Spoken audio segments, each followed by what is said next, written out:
Durval Monteiro pergunta o seguinte: Chico e apenas Chico com uma condição, que você retire o doutor da resposta anterior. A inquietação da juventude é uma constante desde muitos séculos. O homem, numa faixa que geralmente vai de 16 a 23 anos, é um rebelde. Depois, quase sempre, ele acaba se adaptando e se integrando à sociedade.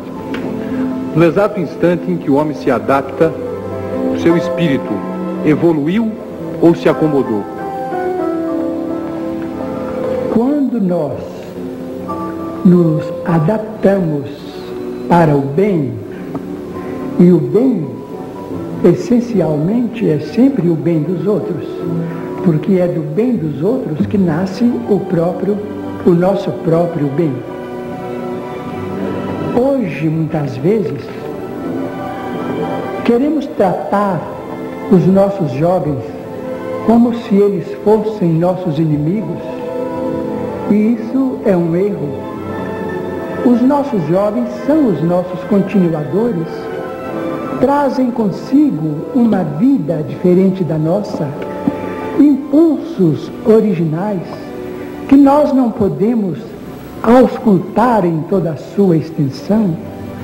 Os nossos jovens, de ambos os sexos, necessitam, principalmente hoje, de nossa compreensão. Naturalmente que não podemos empurrá-los para a libertinagem, mas não devemos frenar neles o impulso à libertação, para que eles se realizem, para que eles se desvinculem da nossa vida pessoal. Todos nós, na condição de criaturas amadurecidas na experiência física, podemos igualmente e temos independência deles, e não devemos escravizá-los aos nossos pontos de vista. Falamos numa experiência de mais de 4 decênios, em que temos visto centenas, talvez, milhares de jovens e adultos chorando sobre os nossos ombros, em vista do amor possessivo que tantas vezes nos retardam o progresso individual e ocasiona tantos distúrbios em nossa vida familiar e coletiva. Tantos jovens que se doparam em drogas, tantos que se refugiaram em casas de saúde, tantos que abandonaram os seus próprios deveres, que fugiram para a indisciplina, que desertaram do estudo, muitas vezes por causa de uma influência opressiva daqueles que foram chamados a orientá-los na vida prática.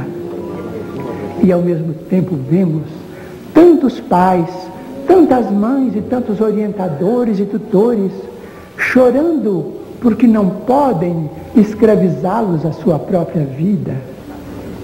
Por que é que nós não nos podemos amar uns aos outros na condição de jovens e de adultos, cada qual vivendo dentro da sua época de experiência física? Por que que nós, como adultos, não podemos resguardar a nossa independência, dando independência àqueles jovens que são a esperança da humanidade, que são nossos filhos, nossos continuadores, para que eles realizem as empresas a que foram chamados pela reencarnação? Allan Kardec, através da questão número 385, em O Livro dos Espíritos, trata disso com muita propriedade, e isto há mais de 100 anos. Nossos filhos são espíritos que vieram de outras condições diferentes das nossas, são credores do nosso maior respeito. Nós falamos em diálogo e precisamos do diálogo. Falamos em comunicação e precisamos da comunicação, não apenas no dia dos desastres sentimentais. Conversar com os nossos jovens, conversar com os nossos pais como grandes amigos que se interligam através das suas experiências. Mas diálogo nunca foi pancadaria verbal. A comunicação nunca foi um sistema de censura sistemática. Não estamos, de maneira nenhuma, reprovando adultos, nem censurando jovens. Estamos atentos à lição de nosso Emmanuel, que nos pede considerar que dentro da civilização do Ocidente é que nasceu a psicanálise com Sigmund Freud, para que nós sejamos tratados especificamente, individualmente, para nos ajustarmos ao amor que Jesus nos ensinou.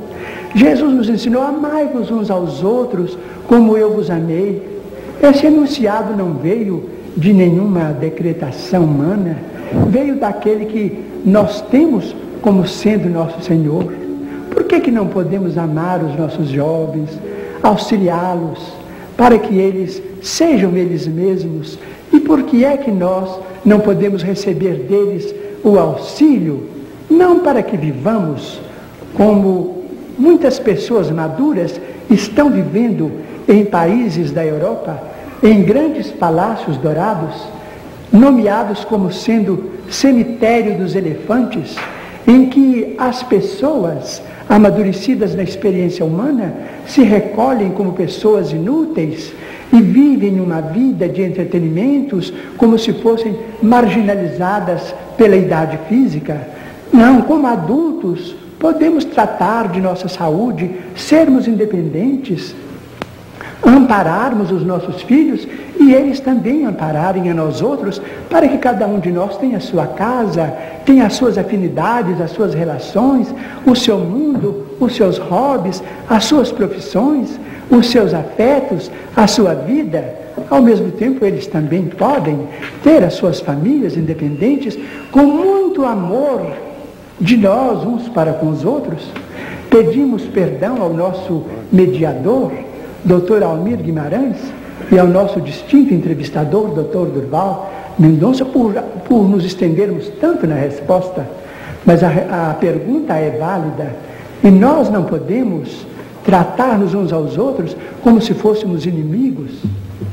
Nós somos irmãos, somos pais, filhos, parentes, amigos, esposos, esposas, tios, tias, companheiros, mas acima de tudo somos espíritos imortais, filhos de Deus, cada qual sendo um mundo original criado por Deus.